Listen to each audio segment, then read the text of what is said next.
Hello, good morning, good afternoon, good evening. Hope you guys are doing well. Hope everyone's having a good day so far. Today, we're going back behind my Spotify. We're doing another album review. I know, crazy. We're doing a lot of these.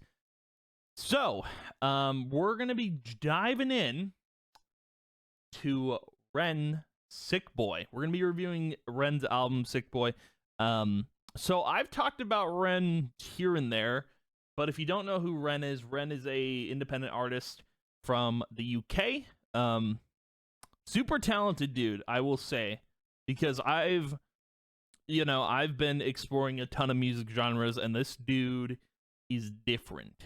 He's very different. Like I don't listen to like a lot of rap, and he's not just primarily rap. He sings, he's in a band, I know that.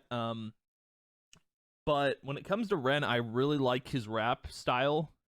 It's like I don't listen to a lot of rap, right? I listen to a couple artists, but the main one I do listen to is NF, and no other rapper compares to him, even Ren. But like Ren, I can vibe with. Like his music is really, really good.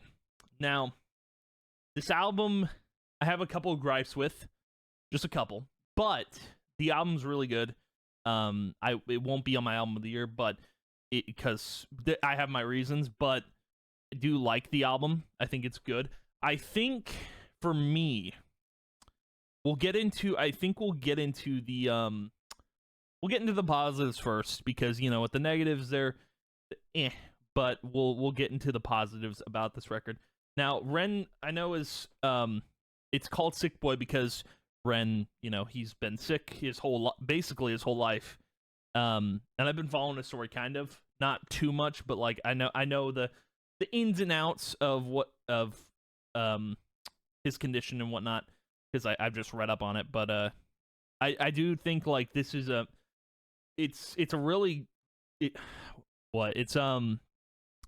album, it's like his pride and joy, like, because he made this while he was sick, which is incredible. But what's cool about this album is it got #1 in the UK, and I don't know where it placed on the USA charts or top 100 billboards, whatever, but it got #1 in the UK, which I think is insane. It's crazy. It's wild. But let's get into the positives of this record. So, my favorite part about the album is the singles. So, what I mean by that is pretty much everything on this album came out as singles. Pretty much. And I say pretty much because it is true. So, the first one I heard, obviously, is Hi Ren, which it's not on this record, but I already know why. It's just because, like, it doesn't need to be on here because it can stand on its own feet. But when I heard Hi Ren, like, I was like, Hi Ren's not like something I'd listen to all the time, but I do feel like it hooked everyone to Ren, and for me, I was like, I'll keep listening. I'll see what happens. And I think it wasn't Sick Boy that got me back on board. It was Animal Flow, because I heard Animal Flow and I'm like, this is interesting. This is very interesting. I just kept like waiting for more to drop. So Animal Flow is what got me into it. But every single that dropped from Ren, I really liked. Like Sick Boy, I think Sick Boy was, it's probably my favorite song on here. Maybe? Actually, no, I think it's Unalive. Unalive is probably, I have to say Unalive because YouTube doesn't like the naughty word. But Unalive, I think, is my favorite track. Sick Boy is probably second. Animal is probably third. Murderer is fourth. And I think probably Money Game Part 3 or The Hunger is number 5, I think. That's where I'd place everything. But I have loved all the singles. I think Sick Boy, Animal Flow, Money Game Part 3, Lost All Faith. Not a fan of Genesis too much, but Murderer, Unalive, Illest of Our Time. Oh, that's another good one too. Man, I can't even put a top 5 here. It's gonna have to be a top 10.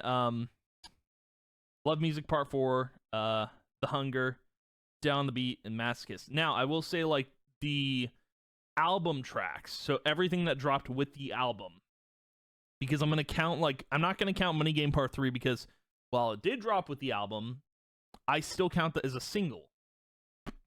Partly, you know, I count it as a single, and I want to because of the music video. The music video is great; it's phenomenal.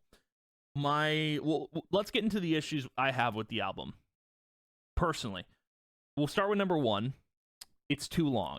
Now, I know the reason behind its length.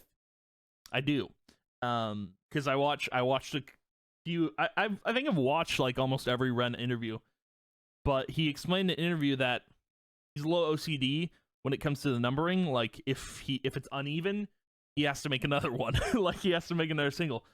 But honestly, dude, like I don't know if Seven Sins was like if he made it because of that reason, but I feel like the album tracks aren't my favorite. So like if you got rid of Seven Sins, Uninvited, that's 2.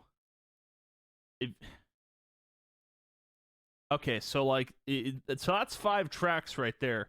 You get rid of that, it's 13. So he could have left it at 13, but that's my issue, is like I think the singles were stronger than the album tracks.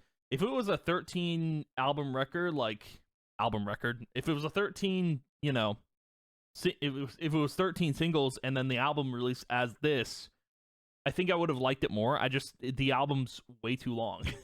That's my biggest issue. My second issue is obviously the album tracks.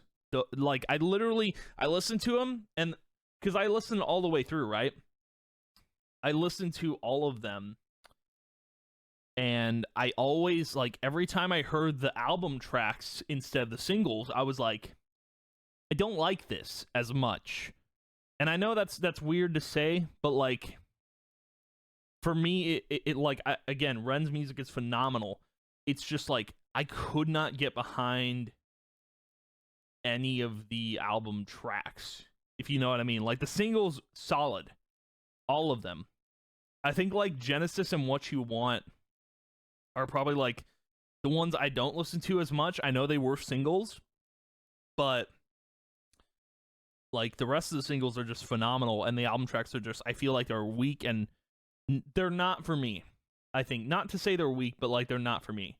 Like I just can't, like they're probably a reason I won't listen to the album like in full again, just because like I prefer the singles that dropped. So yeah, and I know again, like for Ren it was an OCD thing to add those tracks, but he could have left it at 13 and it would have been perfect because this came out on October 13th. I don't know. I think it's a little, the album track thing's a little weird, but you know, I get it. We're all a little OCD. But still, the record is phenomenal, I will say. It's a really good album. It's just the fact that it got #1 in the UK, that people pushed it so much, I think is awesome. His reaction to it was great and all too. But yeah, I wanted to talk about this album because I knew I had a feeling like it wasn't going to be on my album of the year. And you know, I just wanted to discuss it a little bit because it's a sick album. It's a sick album, just like those two gripes, but the rest, like, I feel like it's pretty much everything in the middle is really good. Like, yeah, I don't know. Those are my only things, but I wanted to talk about the album a bit because dude's a phenomenal artist. I can't wait to see what he does next because he says it's gonna be different. It's not gonna be like rap, which I'm looking forward to because I like his singing a lot. Like, yeah, his music's just fire. It's great. But anywho, that's going to be the video for today. But thank you guys for watching. If you did, I appreciate it a ton. I will see you guys in the next video. Bye. Yo, real quick, I almost forgot to give my rating for this album, and I'm sure you were all expecting that. I'm going to give this album, I'd say an 8 out of 10. Just because of the two negatives I mentioned. A simple 8 out of 10, too long, and the album tracks were a little weaker than the single tracks. I just didn't enjoy them as much. So, an 8 out of 10 for me, but yeah, rating, woo!